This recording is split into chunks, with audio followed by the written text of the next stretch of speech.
where resource scarcity is becoming increasingly important, organizations are looking for a strategic way of evaluating this environmental risk and what impact it might have on their businesses and operations.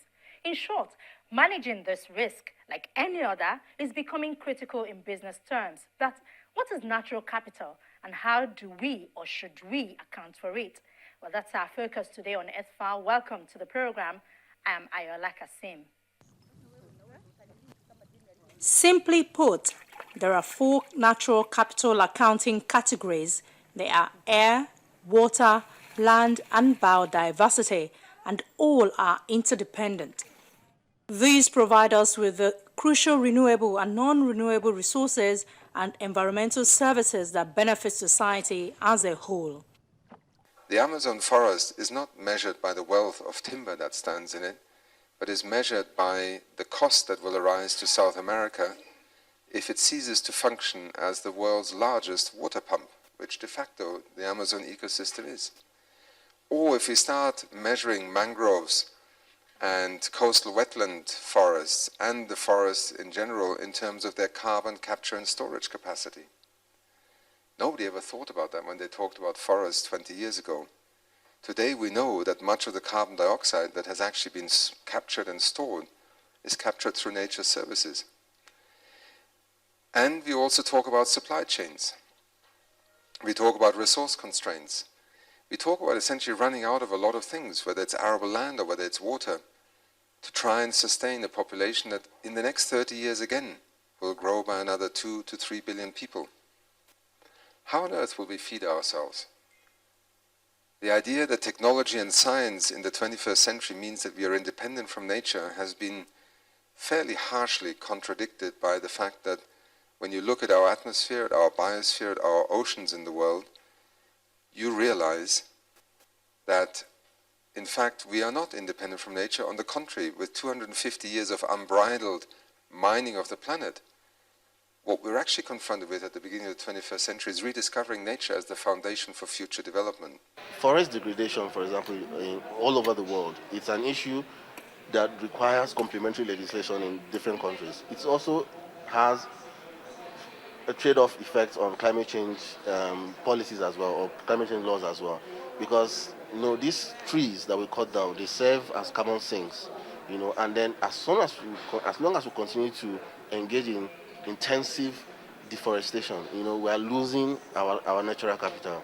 And then we also believe that because there is no value attached to the kind of ecosystem, I call them ecosystem services. There are certain services we derive from the environment, but in Nigeria and so many other countries, even in some developed countries, they don't have a value attached to it. So there's this new concept called the economics of ecosystems, which means they are now beginning to look at the environment as an economic entity, which means laws of economic laws will now also be applied to dealing with conserving the environment. The ability to account for these environmental assets and their rate of depletion, commonly referred to as stocks flows, is variable. In a limited number of cases, such as fossil fuel, the thinking is already advanced, although significant challenges still remain. When we think of inequality, we need to think not just inequalities of income, but also inequalities in terms of vulnerability. And we know that low-income groups are most vulnerable to environmental stress, water, soils, air pollution, and also increasing natural hazards exacerbated by climate change. So I think the link is very strong, and certainly I think one of the areas that is very exciting to look at is actually how we look at sort of access to finance for green economy investments. I mean, there's a lot of focus in the investment world on what is called impact investing, and I think the ways whereby you can actually target investments which get a decent return, but also have positive impacts on reducing inequality is a big focus in finance at the moment. However, the failure to account for many more environmental services, especially those which are less visible, for example, clean air provided by forests, flood protection provided by wetlands, and crop pollination provided by bees. I think there's going to be an ongoing tension as resources become more scarce. How is that balance defined locally?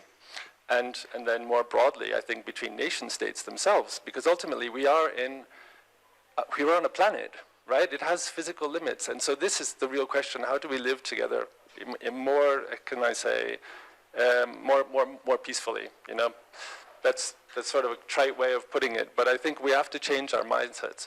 And so the other part of this is how we look at wealth. Just to end on this point, the natural capital accounting has some really interesting aspects because it looks at wealth more broadly, not just money, not just reserves of oil, but actually natural wealth. The concept of accounting for natural capital has been around for more than 30 years. To date, however, progress moving beyond conceptual thinking towards practical implementation of natural capital valuation has been slow.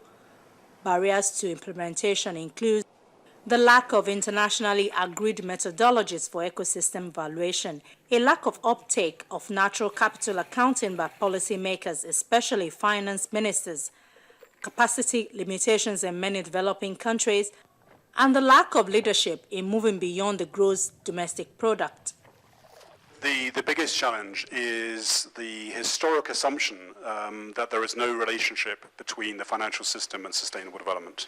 And that has been a policy assumption for many decades. It's now changing. And I think in terms of the opportunity we have following the global financial crisis, I think there's a recognition that the financial system is there to serve the needs of the real economy, productive enterprise, and so on. And clearly, in the 21st century, that needs to be done in a green and inclusive fashion. So I think the challenges then are to work comprehensively across different sectors, different countries, to see where environmental and social factors are placed within the incentives that drive capital, the information flows, and also the responsibilities. So I think the challenge is to bridge this gap between the financial system and sustainable development policies.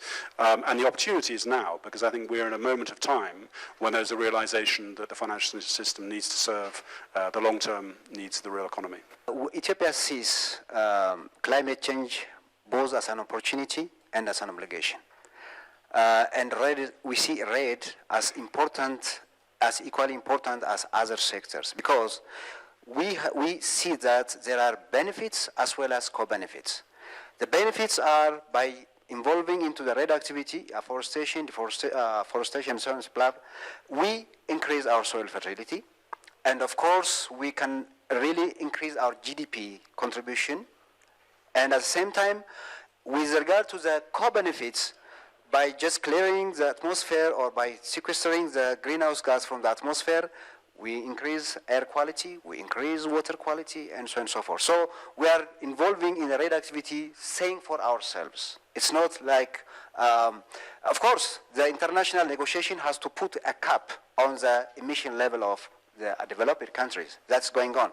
But while that is going on, we cannot sit because Ethiopia has chose to go to the green path of development by just abating 1 ton of carbon dioxide. We calculated it, we spend only $10, but we get more benefit, 10 times benefit from that. The recurring question is, why should this be critically important to all of us?